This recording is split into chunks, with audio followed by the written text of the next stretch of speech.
Hey, everybody. Welcome back to another episode of the Puff Puff Planet podcast. We've got some people here with us today, so we're excited to introduce some really good partners of ours to you guys.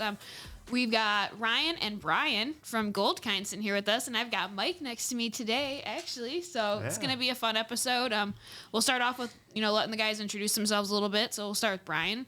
Tell us a little bit about yourself, like what'd you do before this, and how'd you get in the industry? Yeah, well, thanks for having us, first of all, So Goldkine, I started with them about a year and a half ago. Kind of came in with the idea of really trying to take care of bud tenders was my main goal, which has continued to be my main goal. I do a lot of our branding, marketing. I design all of our gear, our swag and such. And I actually just built out, with the help of many others, a retail spot over at Dispo Mall in Romeo, which is just to sell our gear, our swag, to basically have employees in there to talk about our product and such. So it's a pretty cool location. Very, exciting. Very gold and black. Yeah, that's exciting. Yeah. I feel like I haven't heard about something like that before, so that's pretty cool to do. It's a cool concept. We're the first ones in there to open up so far, but there's going to be about 6 other stalls where people have, the same exact thing. Yeah. You're selling product in there too, right? So we can't sell any THC products. So basically it ends at the bud room, which is, there's like a hallway that separates it, and then there's like 6, 25 by 10 foot bays, essentially rooms that we can sell accessories and such. I actually just bought a dirt bike to have that wrapped Goldkine to do a raffle for and such. Oh, that's awesome. Nice. Yeah, just different marketing techniques to try and expose your brand. Exactly. So is there one dispensary in there per se, and then everyone's selling their own merchandise in there, or is it just strictly merch? Correct. So the bud room is, it's Dispo. Okay. Which I believe their product or their flower is Hyman. So Hyman has a spot, and then us, there's a couple others, Mattack, Strax, Sauce, Ooze, Steezy. I'm sure Jeter would probably jump in on that. I haven't seen Jeter. But not yet. Somebody, that's like those big brands, big marketing. That's awesome. Yeah. I mean, that's a cool concept, though. Yeah, it's been fun so far. It's it's been cool to build it out and kind of do the design or be a part of the design. I think that's where a lot of companies sometimes lack, is in the attention to like bud tender education and like being able to like educate the consumers on like your brand and your product and stuff. So being able to bring it to the market in that kind of way is cool. Right. For sure. Exactly. Cool. Where were you before cannabis? What did you do before, or even before Goldkine? Well, before Goldkine, I was on the retail side. Okay. I managed a retail location, and I really enjoyed that. I really do miss the retail. So kind of what I do is I spend a lot of time in retail still. So I kind of get both ends of it, which is perfect for me. And then before that, just kind of sales jobs here and there. And I started a caramel popcorn company out of college and ran that for 5 years with a buddy. Okay. So is there an infused caramel popcorn line coming out? So I've actually talked to him. Yeah, I've talked to him about it. Will Cole is his name. It was Will Cole Caramel Corn. We were in all the Michigan Kroger, Bed Bath Beyonds, hospital gift shops and everything. We were like 350 locations. So it was cool. Okay. Yeah. That's awesome. All right. Ryon, a little bit about you. Yeah, thanks for having me. But I've been with Goldkine for just under a year, so I'm pushing my year mark. And I am on the sales team. I'm a sales rep. So my region's like Flint for you guys, one of your stores. I also service the Bay City store and the Whitmore. But really my region is from Flint all the way over to Muskegon, all the way up to Canada pretty much. So. Oh my God, yeah. Putting the miles in for sure. Yeah, I feel so drive a lot. Yeah, when you come down and see me, I'm sure it's a little bit out of your way, but. No, it's not, because on Tuesdays I'm always in Warren, so I'm at the facility. I like spending time there, so I usually just shoot up on Tuesdays or whatnot if I have some time. And yeah, your facility is like next level. I've been in quite a few grows in the state and even out of state, and it's very well built and very well designed, and it's quality too. It's not like just pots sitting on the ground. It's legit. Yep, it's forever changing. We're always trying to make it better, trying to grow better. Yield more, whatever we can do. We just bought, several pre-roll machines, packaging machines, infusing machines. So we're trying to bring everything in-house so that we have full control. Full control from start to finish over the product, which is big. Your quality and everything too. Sure. I mean, be consistent for the consumers and stuff. I think that's the biggest part. Is that you see a lot of sometimes grows or anyone is they're using all these different processors. So sometimes their product just has like their quality can be all over the place. So as a consumer, it's important to like buy a product and know the next time you buy it, it's going to be exactly like it was the first time. So. Yeah. This industry, obviously there's growing pains with everybody. Of course. But yeah, the consistency has been I've noticed now in the market, there's a lot more consistent products. Feels for like sure. people have kind of, Realize for the most part, importance. they figured out how they're doing their process and everything. So, Yeah. which is great to see. I agree. It's super important. I've been on the retail side for years and stuff, and I think that was the biggest qualm that a lot of people had was like not even just consistency in like their product itself, but like in availability too. So like being able to see a lot of these like big guys come out and be able to like stay consistent with their product in the market and keep it available to consumers and stuff is just it's like super important because I think the second you don't have your product available to the market, they find a substitute, right? So 100%. you're losing your market share. There are plenty of substitutes. You Yeah. know, Ryan being on the sales team knows that more than anybody. Oh, It's absolutely. tough. Oh, there's It's a tough. ton. Yeah. I mean, you guys are differentiating yourselves though a lot. I mean, like you guys really kind of dive into that like pre-roll pack like market that I think is like pretty untapped in a lot of ways. You know, I think those go in waves for me. I've seen them be really popular, and then some people they don't really want to do the whole pack kind of thing. But it's one of those things I think is kind of on the rise again. I think people are really enjoying the convenience of like pre-rolls and packs. So like I know that's something you guys do a ton of stuff. Yeah. But I know you really kind of try to differentiate yourselves with like the diversity in your line of like pre-roll packs for sure. For sure. Our 7-pack to me is the best packaging on the market. Yep. I play a lot You of. designed it. No, I actually I didn't design the packaging. No, I didn't do that. Yeah. plug Bryan. Yeah. Right.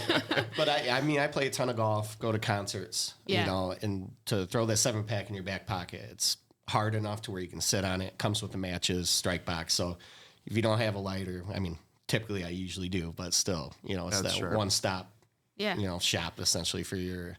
Well, and that's the thing too is like the packs are cool when you're socializing, right? Like you're going out, like you want to be able to just give a small joint out to your friends, or I mean, it was one of those things I think came more popular after like the whole COVID thing. It was just like, yeah, I don't want you smoking on my joint, but like I'll give you a little dog walker. You can smoke on 2 this. puffs on your own. And go Yeah, away. here's your own little joint, and you know, leave mine alone. But I think that's been the biggest thing is I think it was harder to catch on in the beginning. I realized in retail because people wanted like the diversity in their pre-rolls and the strains that they were buying. And now people are like, well, if it's a good one, like I wouldn't mind it having 10 extras in my back pocket. So How many strains at a given time are you guys cultivating? So we have 16 grow rooms, looking to add 2 more. So typically we're looking at maximum 3 in a room, 2 typically. So, you know, 28 to 36 different strains. Yeah, because whenever I put the orders in with Ryan, I'm looking at there's just a list that goes on and on. And I'm like, Novel, wow, there's sativas, there's indicas, there's hybrids, there's everything. And you got to have a lot of bank to be able to, you know, hold those genetics and move everything through. Yeah, so you might not always see a strain for bulk either because we take that, we try to put it in our pre-pack as well. So we have different varieties for 7-packs. If you ever look at the menu, it's always, you know, 20 7-pack strains or 15 10-packs. I know, you know, we always have a variety. So we want to keep that with the pre-pack. yeah. Do you move mostly bulk or pre-pack? I would say we're about 80%, 70% pre-pack right now. So yeah, we're up there with the pre-pack. Wow. Move a lot of pre-pack. And It's a lot more than I expected. Yeah. Do you find most retail storefronts are just doing pre-pack now? Or do you have it like they split? love their bulk Okay. Yeah. at deli style. We're primarily, most of our pre-pack is going to be our pre-roll packs Yep. Okay. of what we sell. Okay. I mean, we have the glass jar 8s and the 7 grams as well as our halves and everything, which, you know, packaging's top notch. Opens up into the rolling tray, the jar, and Right. everything. Which I hear a lot of stories about what people are using those jars for. Yeah. Candles, Candles, wedding centerpieces. I've yeah. heard that. coins, coins. Actually, I heard somebody just had a bachelorette party and had them as shooters. Oh So wow! I guess that's there so you So go. they got a jar. They're nice. They must buy a lot of they're product nice. if they got that I many mean, shooters. you did it right because you look at it and you're like, I don't want to throw this away. Like, I don't know what I don't know what I'm going to use it for, but I'm not going to throw it away. I got my So- Q-tips in them. Yeah, there you go. Exactly. Little travel containers for everything. Yeah. The I know- consumers are starting to pay attention more to what's glass and what's in plastic because the 100%. terpene and the degradation that goes along with it. And I see the packaging you guys have been constantly improving and making it more terpene friendly and what have you. So it's good. Well, yeah, I mean, it's your brand too. Like you put your product in a higher quality package, people expect a higher quality product. I mean, that's just Yeah, one thing that sticks out with us versus other people, like our cardboard box pretty much like not blinds it, but it there's less exposure to light as well. So the flower is not seeing, you know, the light that's sitting under the, you know, the display case or the sun shining in. So I think it lasts a little bit longer as well with that cardboard box around the flower. Well, and I can appreciate too with your pre-pack, with everything you like selfing wrap it, right? So if you're like, Yes. we're just adding an extra protection layer, because you have a lot of people that do like the pre-pack pre-rolls and stuff, but they don't like seal it. Right. Heat seal it like the ceramic wrap. Yeah, they don't do that. So you're like, well, you don't realize how much you're losing terpenes Right. and moisture, all of that kind of stuff 100%. too. So it's cool to be able to be like, when you're opening, and you're like, no one else messed with this before. Like this hasn't been opened 17 times and shown to someone before it made it to my house. So I Right. think that's the coolest part is you're like, my pre-rolls are protected. 100%. So you have just cultivation in Warren, or is that processing as well? So we also have a processing there too. It's a separate building, but basically the same property. Okay. And then product list, you have obviously flower pre-rolls, the infused pre-rolls, the hires. Those have been taken off. Those are great. Hires are great. The factory brand, which is our bargain, 1 gram, and we just launched factory 8s. Yeah, I saw those yesterday. The design on it, everything's great. Sweet. Yeah, you guys just very redesigned the informative. factory like pre-roll like label. Yep. Yeah. So Completely. just redesigned that. We just hired on 2 new marketing people that help to design that and bring, the 8s to market, which will be a big push for us. Like the thought behind the fact, like what was the driving factor between the factory brand? Because I saw on the side it says like clock out and smoke out. So my staff was all cracking up about that too. They're, we're gonna clock out, we're gonna smoke out, and I was like, well, a factory brand, is it based on like certain area, or was it just a thought idea? So obviously we know the market. Yeah. And different areas call for different product. Yeah. So we were running into a hard time of pushing just our Goldkine when prices dropped dramatically. Yeah. So we had to launch basically something that we could compete in those markets. Yeah. And typically those markets are going to be your working class markets. Yeah, It's for the working I'm in stores a lot, in the afternoons and stuff, and the pre-rolls, buy a pre-roll every day. You have those people. It's basically their happy hour, except for in cannabis. They stop by a store, they buy a pre-roll for $3 On their way home. They smoke it on their way home. You get home and smoke it. Yeah. Yeah, get home and smoke it. We wait. The whole time. So and that's a gigantic market. Yeah, for sure. Obviously, Flint's one of those markets. And, the value kind of driven. I'm that person too. So Yeah, absolutely. It's been a good push for us. The hires are great. It's actually, our cherry is maybe my favorite product that we have right now, the cherry hire. Yeah. But like I said, I like the sweetness, and with the added terps and everything, I like that stuff. It's good. It's very full flavor. I like it. Yeah. Now, do you have like edible lines coming, infused drinks, or are we kind of just sticking more towards the flower? I don't think edibles, right? Not right now. It's been discussed, but being an indoor grow, and you're basically limited to what your space is. And right now, we barely have the space to maintain the flower that we grow. So that's definitely something that will be discussed down the line as we grow, maybe branch out into a couple other buildings and such. But the edible market, It's a hard one. same thing as the distillate market. There's so many players out there that already have their price points maxed. I mean, we wouldn't really be able to compete at that price, right away. So it would be really tough to break into that market. And personally, I don't want to be a Coney Island. I don't want a 6-page menu.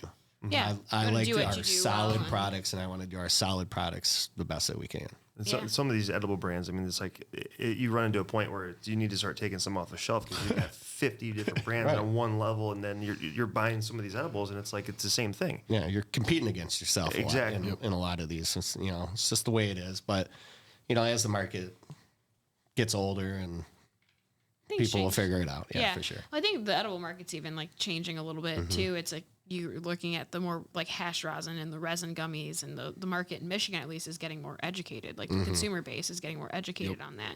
And it's like, before it was just, I don't want my edible to taste like weed. Right. Right. And it just always, that Now gets everyone me. wants it.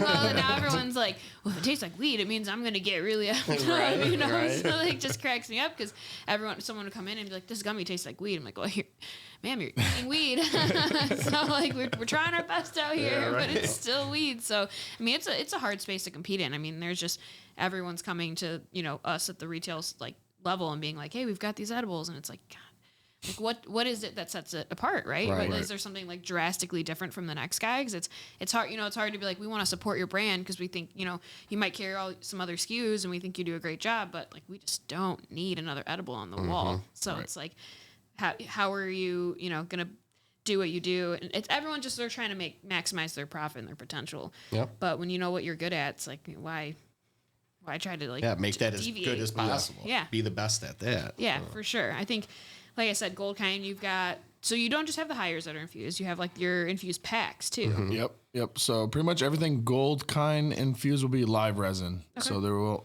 as of right now, there's no liquid diamond infused on the Goldkine side. Well, that's something we haven't mentioned. Like you do your flower, you do your pre-packs, but you also have concentrates.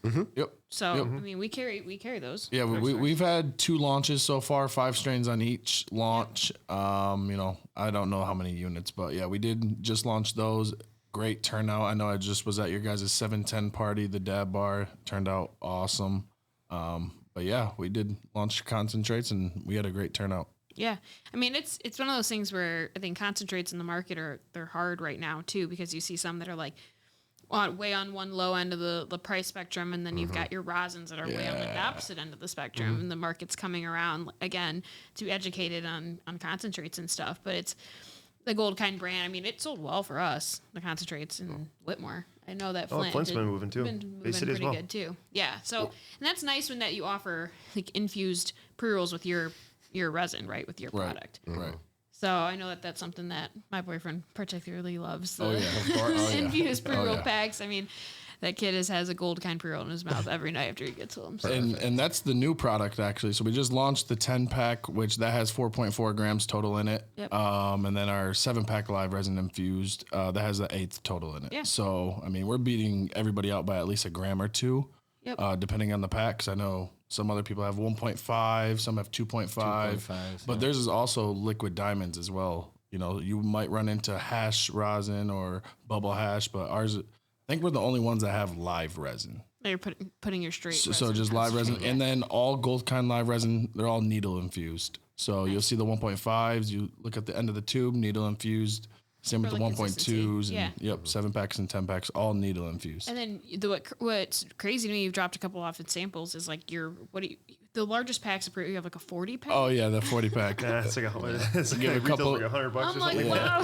Yeah. I mean, that's for me. I'm like sometimes on the retail, and I'm like, is that a hard sell? But there's someone that wants a 40 pack. I mean, should just call it the road trip. Yeah, Right? Half ounce of dog walkers. Well, it's funny. I get a trade sample of 40, and I'm like, I can give 2 to everyone in the staff. They're great. From this one pack. So that product was made for if you have that one local customer coming in every day for a 10-pack, or a 20-pack, the value gets lower, I mean, or it gets higher. So, I mean, you get more weight for less price. Yeah. So, I mean, as you know, you can get a half in the 40-pack for $100, $90, and then the 10-pack is like 30, 35. Well, the staff love your guys' is like filters. Spiral. That's what sets us apart as well. The little spiral filters. They're like those ones don't canoe at the end as much. I mean, no Scooby snacks. No Scooby snacks. I hit like 12 to 15 stores a day. I'm looking at all these different brands. I don't see any other filter like ours. No, so not it's rolled spiral. like that. I mean, Perfect. it's Thicker. amazing. Yeah, it is thicker. It has our logo on it. It's smoother smoke too. I Just- mean, you're not having to hit it hard. It's just it just draws easy. Yep. It's a better smoke for sure. Yeah, so we've got your bulk in the store. We've got your pre-roll packs. Got your concentrates. I mean, obviously you're not going into edibles, but are you gonna like do anything different, or are you just gonna keep doing what Goldkine's doing So best? we do distillate, or not distillate, but cured resin vapes from time to time as well. Oh, cool. But really, I think the goal is going to be really solidifying that Goldkine brand, continuing to push hires and the factory brand, as we launch the 8s. Yeah. And like I said, I prefer to really key in on what we do best and continue to make that as good as possible. But there's always, talks about, launching different products, for sure. Trying to corner a different market. But How long has Goldkine itself been around? 4 years, right? 4 years? Yeah, just 2019, 18. 18, yeah. Was there ever like a rebranding, or is the gold and black kind of always been the? It's always been. It's always been. We've played around the logo. The logo's a little bit different than it used to be. But no, basically the gold, the black. Yeah. It's slick. Yeah. You will see in the future different colors coming out though. So, I mean, I've seen just different templates, but it should be coming probably. We don't know yet. By like strain or product, something like that. Yeah. Maybe we'll see. That's what we're trying to figure out. He's like, no. Yeah. Maybe not. Yeah, maybe. We'll see about that. Yeah. Well, the black and gold is your bread and butter. Yeah, for sure. 100%. Yes. I mean, yes. it's a pretty I like it. It's a flashy brand. I mean, that's your product. You got some good product in your jars and everything like that. So why not make it flashy? I feel like that's what a lot of people cut corners with packaging and with their brand. I've said it on multiple podcasts before, but our brand is super important to us and what we do and putting across our message and what we want people to when they think Planet, what they see our brand, what they think about us. So I think that's the biggest thing that sometimes in the market it might be a product and someone will be like, it's a legacy brand. And I want to support these things, but I'm looking, it still looks like a legacy brand. I love that stuff, but it's at the end of the day,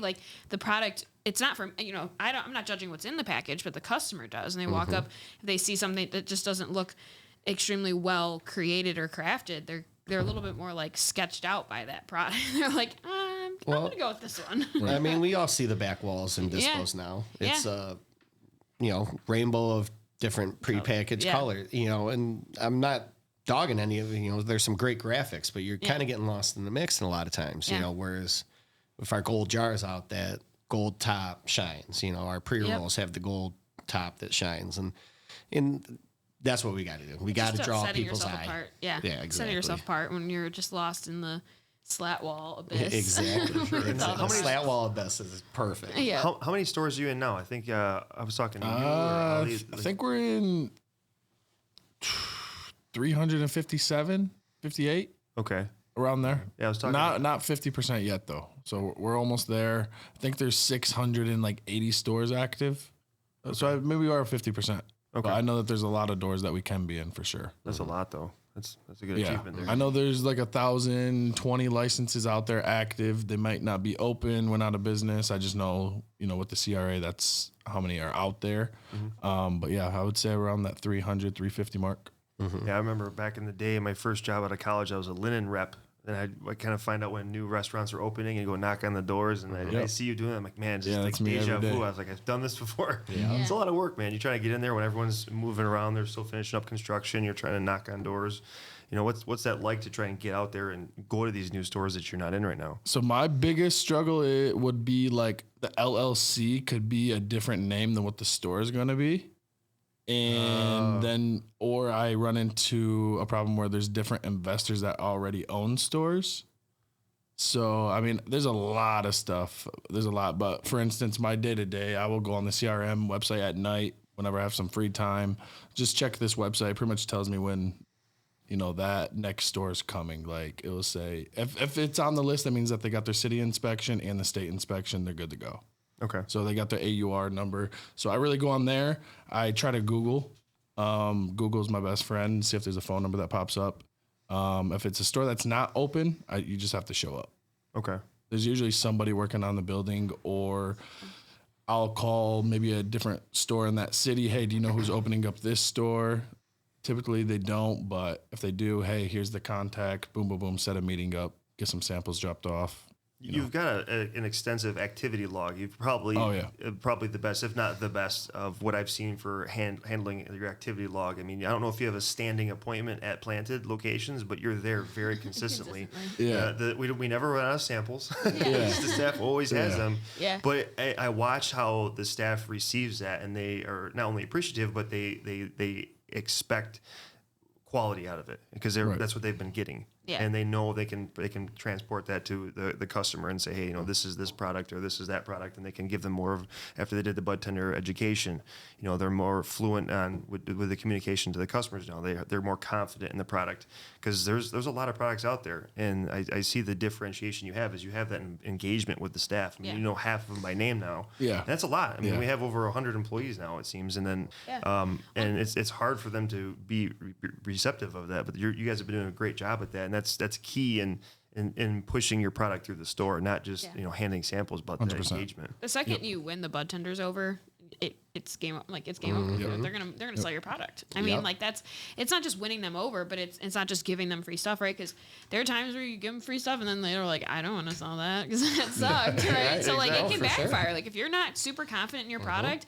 and you're gonna hand it to my bud tender, we've got honest feedback. We get all the honest feedback. I mean, they'll come in, and especially when we get vendors that come in and give us trade samples before we ever carry them and we hand them out, right? That's our biggest telling sign. Like if our staff comes back and they're like, oh my God, that was awesome. It's like, all right, we know we can carry this too. So we also know that you're going to do a good job selling it. But if they come back and they're like, no, it's like good chance I'm going to tell the vendor too, it just wasn't a staff favorite. We're not going to bring on that product. But I think that's, that being from retail and just even in the marketing side, it's just utmost importance that you're backed by those bud tenders in all of your locations. No, 100%. For sure. They're the true sales reps for every cannabis brand. Yeah. They're the ones pushing it. I mean, being in the retail, obviously you guys see it when we were in there for our bud tender education, you come in for vendor days, you give out a couple free samples, you see a run on your product every time, know, for day, 2 days, whatever it is, however much impact you do have. So, Ryan being consistent, always being in there, me doing the bud tender education, vendor days, making sure people are taken care of with swag and samples and lunch. And, just there's not a lot of people out there taking care of the bud tenders because the purchaser is who makes them money. Right. So, and I get that. I do. So that's where I like being on the retail side of the wholesale. Right. And I have found that I notice it just through trends in the industry as when companies need to cut costs, the first thing they do is cut brand ambassadors and they cut their vendor days and they cut their bud tender education. That's where their first line of all right, we're going to save money there. We're going to cut samples. We're going to cut those kind of things. And it's they've got to notice an immediate change to their sales and stuff. You should double down on those, honestly, because it makes a big difference. Yeah. Right. Being able to, customers love the vendor days. They love to be able to engage with you guys. Who doesn't, they want some free shit. Of course. All the time. So people love that, but they also love to learn about the brand. And they notice, oh, you're taking the time out of your day to come here. We put our vendor days up in our texts. We make sure that we put it up in the TVs in our lobbies. We're making sure our customers know that, hey, they're coming. Make sure you're here. Check it out if this is something that you're curious about. And, I would say 9 times out of 10, it's a sale conversion for you guys. They come in and they're like, well, maybe I'll try it. Guy at the table was mentioning it to me, and I'm like, oh yeah, it's a good product. You should give it a try. So it's cool to be able to expose your brand even further that way. They're coming into the store, but they're not sure what they're buying, so you guys can make that a little bit easier for them to be explain your brand and your product. Right, and especially in such a new industry that has so many players in it. Yeah, people are looking for a connection. Oh, for sure. That's how everybody consumes. They go to, Louis Vuitton because of whatever they have feeling towards that. So that's what, we especially, on the branding and marketing side of things, we're really trying to create the brand to where people have, a connection to us one way or another, and however we develop that. It's on the consumer end, it's on the bud tender end, and then it's even on us in the management side. If I feel that I'm being taken care of by a vendor, I want to carry your product. I want to do you guys a solid, right? But if I feel like I'm being left in the dust by a vendor, if I have to try 10 times to get a hold of someone to put an order in, I'm I'm good. I'll order from someone else. I'm not going to chase someone around. But those relationships, I think people don't realize how super important they are. Just being able to be available, being able to us, to our bud tenders, and to our customers is the biggest thing for me in retail. Because I'm like you said, there's a million players in the game. Yep. Right? It might suck to be all right, I know this is kind of a popular product, but I'm not getting the communication I need from that team. So it's just not a product I'm going to carry anymore. And that's just the way that it kind of goes. It's at the end of the day, and like you said, we got substitutes everywhere for it. Do you see most of your orders coming through LeafLink, or are you taking them manually? But yeah, usually if a customer comes to me, I like to throw the order in just to make sure it's accurate. So if I'm running a monthly special, they get that monthly price. Vice versa. I just like hands-on personally. Yeah. I know like that. I'm old school with it too. I pick up the phone call and I write it out. I mean, I'm just I'm archaic with it, but that's how my brain works. Interesting perspective. I can appreciate that too. I feel like being able to have the rep, and I feel like it holds a little bit of accountability too. Like 100%. I know you got my order. Like I know I'm gonna get my order, because there's sometimes like you submit things on LeafLink and then you're like 3 weeks later like, where the hell is that? I'm always curious how everyone else does it too, because there's no playbook on how to run a dispensary. Right. I've worked in multiple industries before, and this is by far the hardest I've ever worked.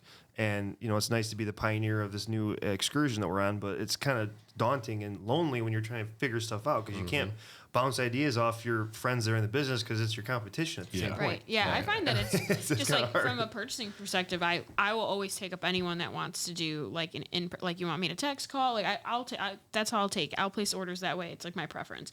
But when I know there's just a product that like everyone's paying the same price for, like that I don't have that relationship with that vendor, and they're not going to do anything special for me or my locations, I'm just going to place it on LeafLink and make it an easy like in and out kind of like process. Yeah, exactly. But I prefer to have the relationship with my vendors. Like, and I've known people for so long in different companies where I've been like passed through 3 or 4 hands, because I started with the ordering from the owner, and then they're like, I just can't do this anymore. So they're like, here, I'm going to pass you to this guy and this guy and this guy to help me out and stuff. But I think that's my favorite way to order for sure, is to stay in touch. I love it. It's cool. We feel we have a good relationship with you. We want to buy more of your product. We want to support you guys even more.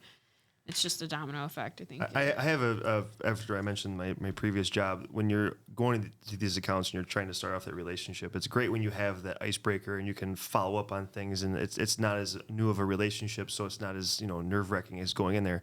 But there'll be times we're at the store and it's 3:30, 4 o'clock when it starts really humming, whether it's the break at the plant or it's 5:30 in Whitmore or even Bay City, and you're sitting there and it's just the waiting room's full, everything's constant, and then all of a sudden you hear back on the walkie-talkie, hey, someone's here for a meeting. And darn well you don't have a meeting at 5 in the afternoon. Yeah. There's a sales rep sitting there with a little baggie, and you're like, oh, here we go again.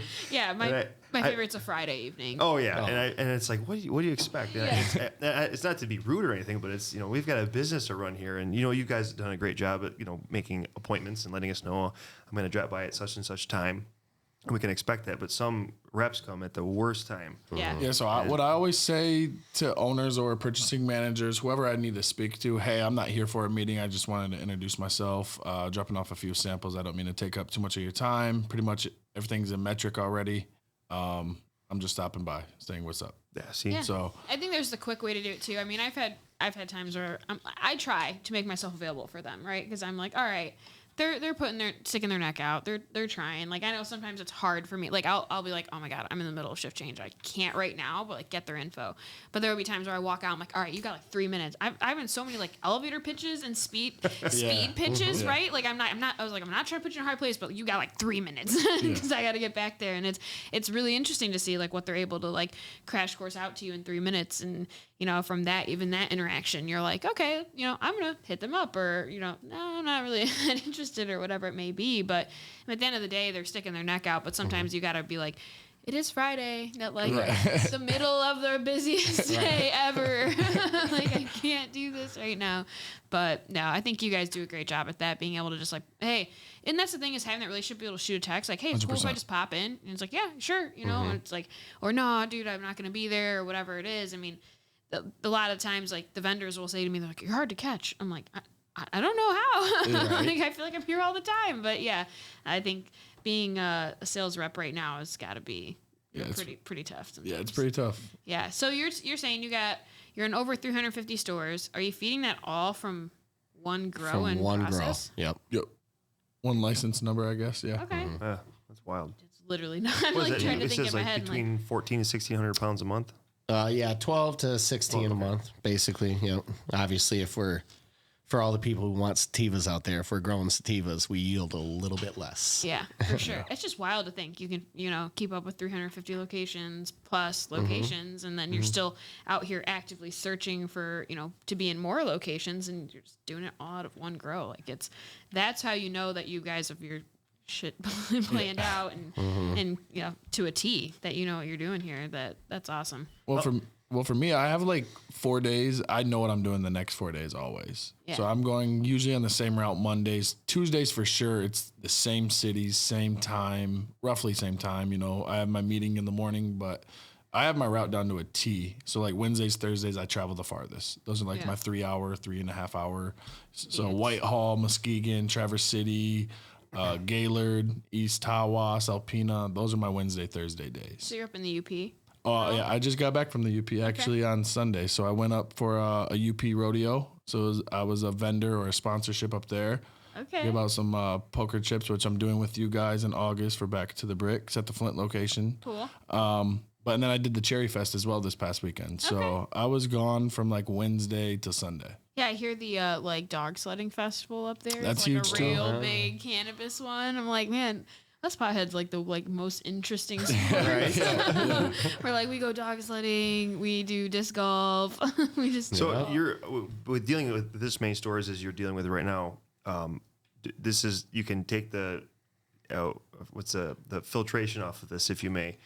What's it like working with Planted versus the other stores that are out there? So like number one, don't hold back either. Just, well, an ass and whatever. Rip us apart. So one thing I want to know. One thing that stands out is like I get the most up respect and like energy from all your staff. Like I can walk in, hey, Goldkine's here. What's up, dude? And then he's telling me a story from like 2 months ago. I'm like, I remember, but I don't remember. You know what I mean? But I love that you remember that, because that. I obviously did something that day for you, and I changed your mood in that day. So, I mean, I love the energy. It's every time, But versus some stores, it's like, hey, I'm here to see X, Y, and Z. And they're like, they're just not here today. Well, can you let them know I stopped by? Or, like, here, come in, see the store. I have another manager to speak to. Or, there's always an alternative route to everything. And some people just kind of shove you out the door or whatnot. But at Planet, it's not like that. Okay.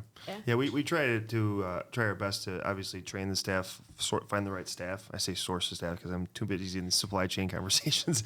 But we try to weed out the good ones and the bad ones and try to build on those. We've had some employees leave and some employees come back because they didn't like how certain things were being done, and they come back and they go, hey, it's much worse on the other side. Yeah. And we like to keep our staff, and we don't want turnover. Right. But in the end, everyone's got different goals and ambitions in their personal lives you got to watch out for. But I think the staff is the number one thing that I would like to think that differentiates any company. Very important. It's your biggest asset. Yeah, the dispensary level, everyone's selling the same thing. Everyone's running the same specials. You go on weed maps, it's like, okay, what store is closest to you? And there's certain ways you can differentiate outside the staff, but I think the staff's the first thing that they see when they come in, and then the last thing they see on the way out. Especially as a customer, I mean, being able to come in and feel like the people in the store know who you are, or that you're recognized at least. Like if you come in there a couple times a week, like you're expected to be recognized, right? Like I feel that way. I go to my favorite Chinese spot. I'm like, I should know what I want to eat by now. I shouldn't have to tell you, but it's the same thing. I go to Lamar's up the street. I get Mediterranean food. Every time I call, they're like, oh, Victoria, you want your fettuccine salad? I'm like, yep, I'll be there in 15 minutes. Like I'm never gonna go somewhere else because that's my favorite place to go. No, I spend a lot of time in the retail too, and other, plenty of stores, and the staff is a huge, it's the number one difference. You're 100% right. The customer base is better because they're coming into a friendly place that they're being recognized by first name. They're going in, they're, getting a true education. Yeah. They're not being upsold. They're not being told what to buy. They're being asked, how are you smoking or how are you ingesting? Yeah. And asking the important questions. Exactly. I think that's people are still so new to it. And it's a daunting experience for a lot of people to still go in and buy weed from the store. Like it's like they're scared that they're like, I don't know I don't know anything. Well, we just talked about how you look at the slat wall. Yeah. If you don't really know what you're paralysis. doing, what are you looking at? Yeah. You have no idea. Well, that's why I say I'm like they get choice paralysis. Yeah. Like, they walk in and they're like, there's like 30 gummies and I don't know which one I want. So it's up to the staff to be able to walk you through that experience and make you feel totally normal. And I know that you have every dispensary sees their I call them like the value shoppers, right? So they go into different dispensaries based on their deals and stuff. They're not really like loyal to one place, but like when you get loyalty from a customer, like they're coming back constantly. Like For sure. that is your bread and butter right there. And being able for them to come in and feel that this is like a little bit of a second home for them, or where they want to come to buy their cannabis, like knowing that everyone deal shops once in a while, right, in the industry, but this is where they come back every time for the most sure. part. And when I was on the retail side, I especially loved interacting with the consumers, especially when somebody would come in and they would say right away, I've never been in one of these places before. You know, I've just smoked whatever my guy gave me for the last 30 years. And I love those conversations because you spend, 10 to 20 minutes with somebody and you're 100% right. They come back time and time again because they want to feel comfortable. Well, People are still very afraid of weed, especially ingesting it, edible wise, because they hear all these horror stories. Or they've had a bad experience. Or they've had a bad experience. Exactly. Well, I think that's the biggest thing is like the recognition of when they come in and being able to be like, oh, hey, like from the we want to get what you had last time. And it's like someone recognizing those kind of things. And two, like, I've been with the store since we opened in Whitmore and, I'm pregnant. And so going through cat's out of the bag. What a reveal. It's been one of those things where through my whole pregnancy, it's been cool. Like, I guess I didn't realize how many regulars like we really had and I interacted with, because I'll come out, they're like, oh my God, and they're excited for me. And it's been one of those things where I'm like, it reciprocates, right? Like I'm excited for when they come in the shop to see them, and they're just keeping up tabs on all of us, on my staff, and hey, how you doing? Or, oh my gosh, like, how's your son? And things like that, it builds that environment where like people want to be there. They want to come to the store. I came from backgrounds in restaurants, like I said, but I worked in country clubs. So it is like, that is the number one thing, right? Like I know everybody's name. I know everyone's kid's name. I know the parents' names. Like I know how they like their burgers, how they want their drinks. Like, I mean, and that was the most important part, is like walking in and feeling like welcomed and feeling like, yep, this is where I'm supposed to be. And I walk up, hey, Mr. Stanley, how you doing today? Like, you want your martini? Things like that, where like they come in and they feel recognized by you. So I think that's the biggest part of my staff. Like, we love our regulars. Like they come in and they're just always shooting the shit with us. And it's almost like a sense of community. Yeah, for sure. And like the bars, you have your local bars. Now you have your local dispos. Yeah. And people spend time in there. You have regulars that probably come in and spend 10 minutes every single time. 2 times a day, 3 times a day. Sometimes they'll just come back just for one pre-roll. And it's like, it's almost like a habit. They like to go in and, they like to talk. And everyone knows them. So they're like, oh, Rob's here. We're going to, Rob's going to, he wants these pre-rolls. Let's just pick them out. He walks in, it's one of those things. They come in, it's fun. We've got regulars that trust our staff so much now that they'll be like, all right, pick me your favorite pre-roll. And every time they're with someone, they're like, I want your favorite pre-roll. I want your favorite weed. Like, I trust you guys. None of you steered me wrong. Like, I'll just pick me whatever. It's like the old video stores when they'd have like Steve's selections. Yep. You're like, and it's staff favorites or staff picks and stuff. But that's the coolest part about the retail space, is the connections that you make with all of your customers and all of your patients and stuff. Just like the constant, interactions with people and being able to like guide them towards what they're looking for, but then also create and build those relationships with people. Like you follow through journeys. I mean, like there's fun stuff, but then you're also like, here's our patient, here's our cancer patient. And this is like, we're on this journey, like with you come in here every week. Like, we're getting you this stuff. Like we want to make sure it's stocked for you every week. We want to make sure that like people who are taking care of you know what you're looking for and what we need to get you. And I think that that's like what is fulfilling about this job in the industry too, for me. It makes you feel good too. Yeah. When you talk to somebody that has, I talked to a girl once that, she had been spending so much money on treatments for Lyme disease and found that RSO worked the best. Yep. So in years of trying to figure that out, and then, once you talk to these people about their stories, or people that were alcoholics, a lot of that, especially when it first came online, you feel good. You actually are, it's corny to say whatever, but you actually do make a difference in people's lives. I wasn't a consumer before getting into the industry, really.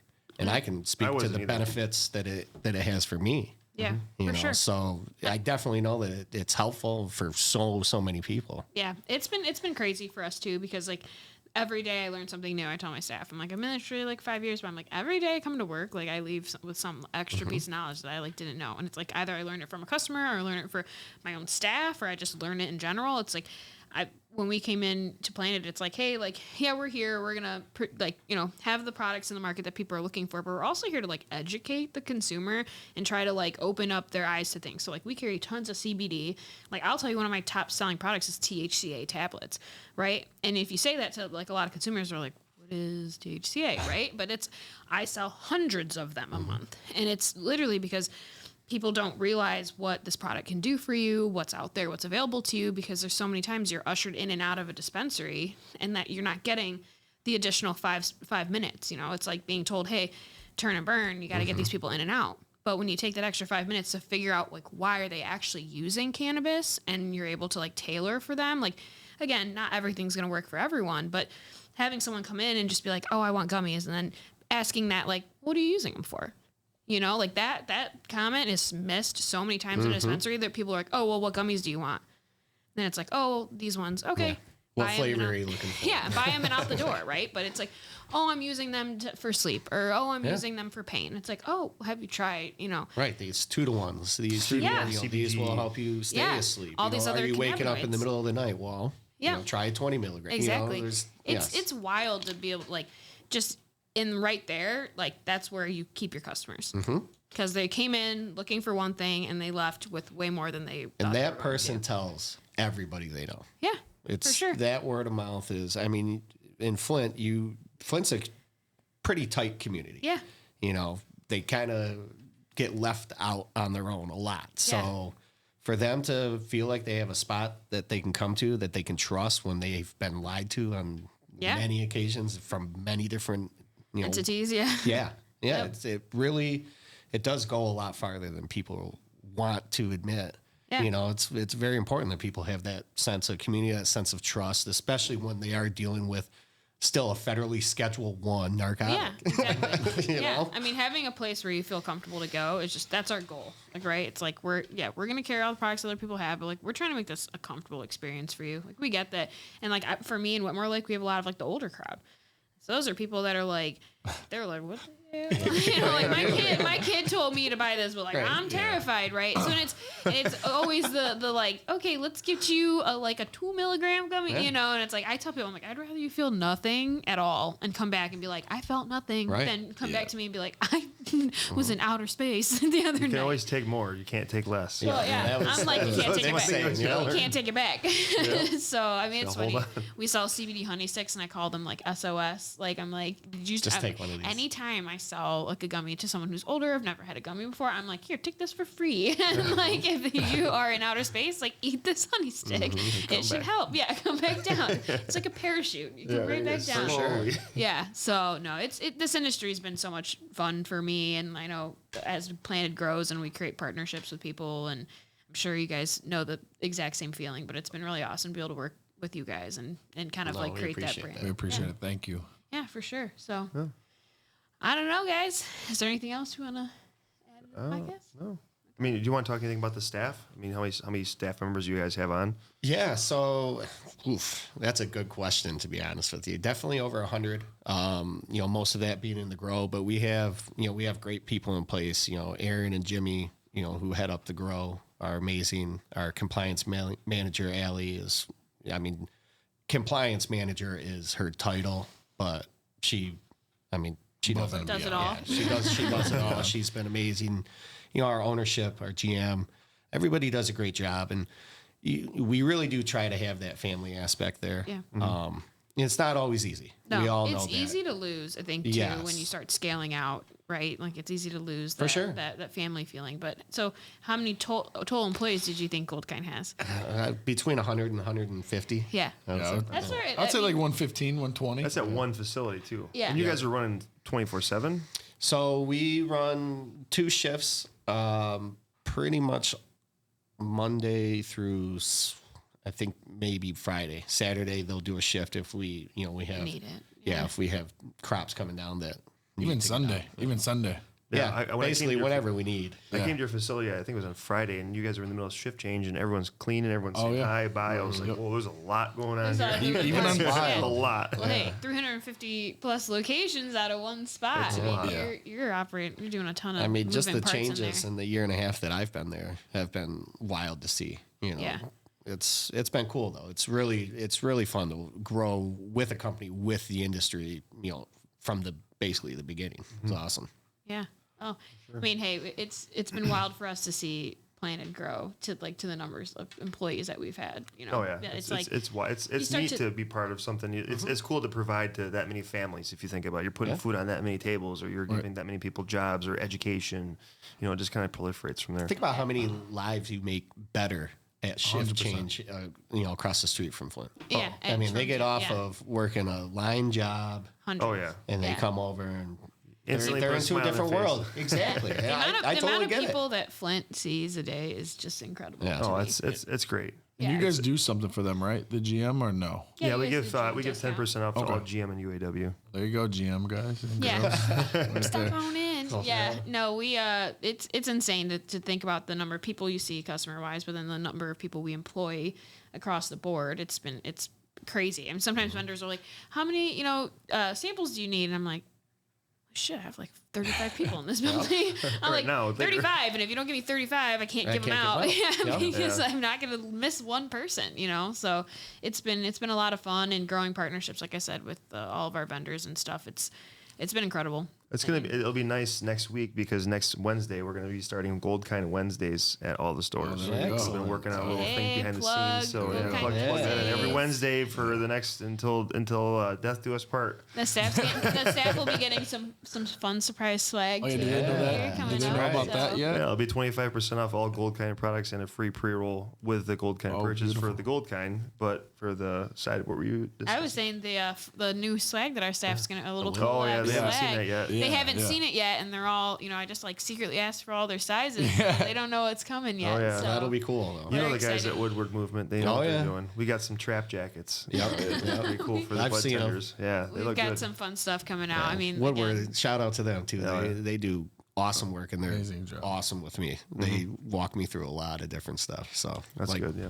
The swag I quote unquote designed, but I get a lot of help. I get a lot of help from their team telling me that's stupid. And that's the thing. The staff loves the swag. I mean, they'll rep their brands, especially if it's something that they really stand behind. So the staff's excited. The second I was like, we got some Goldkine swag coming. They're like, what is it? I'm like, I'm not telling you. Well, I was just at Flint on Monday. I think 2 people had Goldkine stuff on. I was like, awesome. That's awesome. Yeah, I mean, they like I said, they'll take the swag. They'll eat it up. They love it. 100%. I was like, for the longest time, I'm like, I'm dressed by the industry. Like, I haven't gone shopping in years because I just have 700 vendor shirts and things like that. I mean, that's all I've been rocking, especially Wild. Yeah, we make a joke that consumers love free shit, but the only person who loves free shit more than consumers, budtenders. Yeah. They love it. Oh, they'll take anything for. I mean, someone walks in with a box or bag, they're like, what's in there? I'm like, get out of my office. Well, it sets them. It's one step aside from the consumer because they're getting swag stuff that the consumers aren't getting. I mean, I wear shirts around that no one can buy because it's just between brands to share that. And that's what's nice about doing this podcast is that you get a chance to talk to people on a case to case basis, just on the phone. But getting out here and letting other people see what we deal with, the trials and tribulations, the ups, the downs. It's neat to see that everyone shares the same pain. Misery loves company. Right. Some share different pains. Some share more than others. Right.